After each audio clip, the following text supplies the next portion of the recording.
কিরে বন্ধু, তোর কেমন অবস্থা? তুই গাছে নিডাল দিছিস না? সকালবেলা খাইছিল না নাই খাও? বন্ধু তুই তো জানোস অনেক কষ্ট করে একটা গার্লফ্রেন্ড জোগাইছি। এই গার্লফ্রেন্ডের জন্মদিন 28 তারিখ সেপ্টেম্বর মাস। এখন তাকে তো একটা গিফট দিতে হবে। হ্যাঁ, গিফটটা দিতেই হবে। তুই যে কালিয়া, তাছাড়া তোর গার্লফ্রেন্ড থাকবে না। বন্ধু প্রত্যেক বছর সেপ্টেম্বর মাসে করে আইফোন লঞ্চ করে, এবার 70 লঞ্চ করছে। আমার গার্লফ্রেন্ড বলছে এখন 70 লাগবে, তাছাড়া কোনো গিফট নিব না। এখন কি করা যায়, আমার কাছে তো টাকা নাই। আরে বন্ধু, টেনশন করিস না, আমি আছি না। কি বন্ধু তোর কাছে টাকা আছে? আমি জানি এই বিপদের দিনে তুই ছাড়া আমাকে কেউ সাহায্য করবে না বন্ধু। বন্ধু, আমার কাছে তো টাকা নাই। কি বন্ধু তুই যে বলি তোর কাছে টাকা আছে?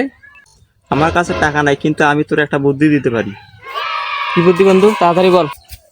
বন্ধু, বিক্রি করে দি। বন্ধু আমার কাছে তো কিছুই নাই, কি বিক্রি করে দেবো? কেন, তোর বা হাত তুললে গেছে না? खत्म बाय बाय